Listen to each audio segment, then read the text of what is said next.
Okay, gandang hapon mga kamungkil, kumusta, no? Ilang araw din tayo hindi nakapag-upload ng video. Yan. Kasi sa kadahilanan mga kamungkil, nagtratrabaho din ako dito sa project, no? Walang mag-video. So ngayon, dahil flooring preparation tayo, dito muna tayo sa baba. Okay, update tayo mga kamungkil, at marami kasing nagsusubaybay sa project na to. Para may idea rin sila makukuha kapag ganitong klaseng mga bahay. Okay, so yan, dito tayo sa may flooring, no? Sa pinaka main flooring nitong bahay. Ayan, ito yung pag-preparation namin. So, sa pag-preparation nito, kailangan may guide tayong masusunod para sa ating kapal ng flooring. Ayan, kung napapansin nyo, may mga tansi na yan mga kamungkilo. Lahat to, may mga tansi na to. Bago ko pinatag tong lupa na to, pinabatakan ko muna ng tansi na ito ng libil ng ating flooring. So yung kapal ng ating flooring dito, hindi po pantay-pantay lahat ng mga flooring. Kahit may target tayo, may 2-in-1/2 tayong kapal dito, may mas makapal pa rin dyan, no? Hindi natin mapapantayan, may 3, may 2, may 2-in-1/2 dahil sa hindi pa nakumpak itong pagpo-flooringan natin. So bukas yung trabaho nito, compaction na naman, tapos gravel beading tayo. Importante yung gravel beading dito. Nag-gravel beading na namin to kasi nakumpak na to mga kumkil, itong part na to dito. So yung gravel beading na lang natin bukas dito na part, no? Pagkatapos nito, compaction muna yung gagawin natin bukas, tapos gravel beading. Pagkatapos dito mga kumkil, ito na naman grahe. I-prepare natin to mula sa puste na yan papunta dun sa labas, no? Kailangan yung sloping ng ating grahe makukuha natin na pag-akyat ng sasakyan, hindi masyadong matarik, tapos hindi sasayad. Meron kasi mga grahe na sobrang tarik o hindi nila nakuha yung tamang diskarte sa paggawa ng rampa, sumasayad na yung under chassis ng sasakyan. So yun yung isa sa pagkabantayan natin kapag gagawa tayo ng grahe. So bukas ito naman yung i-prepare. Papail tayo dyan sa gilid para may harang yung ating pagpo-flooring dyan. Nasa 6 inches yung kapal ng ating flooring dito.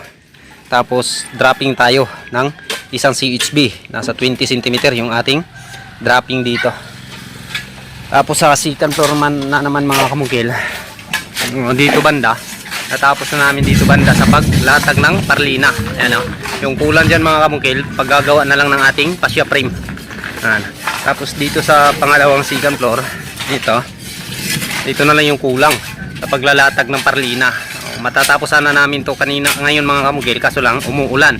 Napapansin yung kalangitan natin, ayan, kumukulog, makulimlim na. So dahil basa na yung ating mga tubular kanina, tinatigil ko muna. Bawal muna yung mag-akyat-akyat sa taas kasi madulas kapag nababasa sa tubig yung mga tubular na yan. O bukas na ipagpapatuloy, bukas matatapos yan mga kamugil, while magkukumpak dito at mag-gravel beading. So i-schedule ko sa trabaho bukas, may sasanbag nitong buhangin para preparation sa mixer natin. Magre-rent tayo ng mixer sa pagbuhos dito. O kailangan ma-prepare muna lahat ng flooringan para yung pagre-rent natin ng mixer is hindi sayang. Mula dito sa grahe papunta dito sa bahay yung ating flooringan. Pero syempre mauuna tayo dito sa pinakami ng bahay sa pag-flooring, palabas tayo. Yan yung ating details. O target ko nito, hindi man siya matapos ng isang araw sa pag-flooring, kinabukasan na naman. 2 araw lang yung pinaka-target ko dito. O mabilis naman yung mga kasama ko sa trabaho dito, mga kamukil, yan sila lahat. Bali kulang ng isa, absent yung isang kasama namin ngayon, isang maso natin. Bukas kompleto na kami. So mag-hire para ako mga kamukil ng isang welder, no? Yung welder talaga marunong sa layout, mas maganda marunong din mag-ceiling, no? May isa kasi tayong project na papalapit, although maraming lumalapit sa ating magpapatrabaho, pero ayaw kong magkuha ng project mga kamukil hanggat hindi ko na i-plaster ng maayos itong isang project na to. Pa isa-isa lang muna ako. Tama-tama yung naka-line up sa atin sa darating na Ugos, no? Ilang araw lang yun, mag-uugos na naman, no? So preparation yan. So Davao area lang po yung kukunin kong welder. Maganda din sana kung marunong mag-ceiling, no? Yun yung kakailanganin ko, isang tao lang na welder. Tapos 18 to 35 years old, no? Yung ano ko, yung kinakailangan ko, at saka may asawa, yung may pamilya, para Maganda kasi yung may pamilya mga kamukil, kasi maayos yung trabaho niyan para sa pamilya, no? Yan. Lahat kami dito pamilyado, yung nandito nagtatrabaho. Ito lang mga kamukil yung walang asawa dito, yung pinsan ko. So yun po, no? Davao area lang po yung tatanggapin kung mag-apply sa akin ng welder. Kasi taga Davao lang din po ako. Pero yung project po natin, hindi natin malalaman kung saan tayo mapadpad. May mga malayo tayong project. Sa August, Gubjin tayo. Then by September hanggang December, siguro nasa Iligan City tayo, no? Babalik tayo ng Iligan. May project din tayo doon. So yan lang, no? Mag-PM mga kamukil yung interesadong ma-apply sa akin pagka welder, para pag-usapan natin yung magiging sahuran, no? At patakaran dito sa ating pagtatrabaho sa tropang Mongkil. Yan.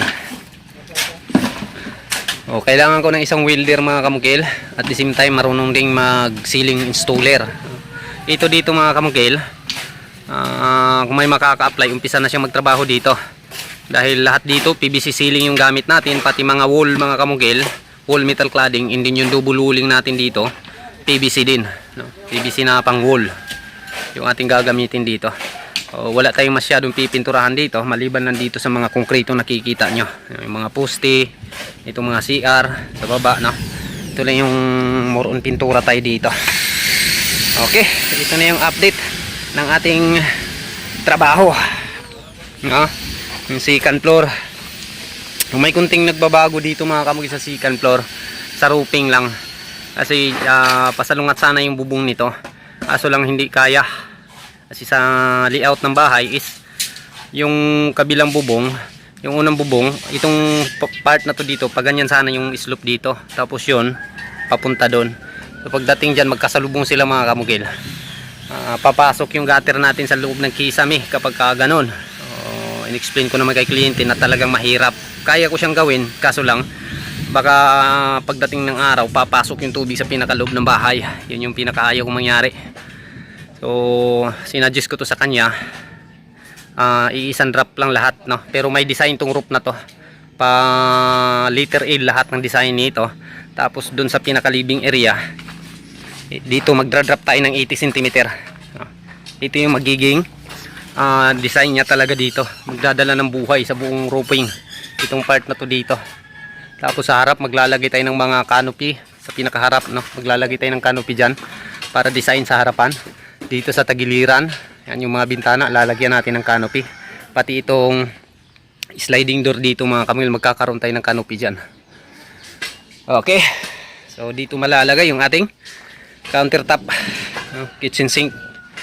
Ito na part yung ating kusina. Pati dito sa labas daw, no? O pag-uusapan pa namin ito ni kliyente, kasi hindi na to kasali sa kontrata ko dito.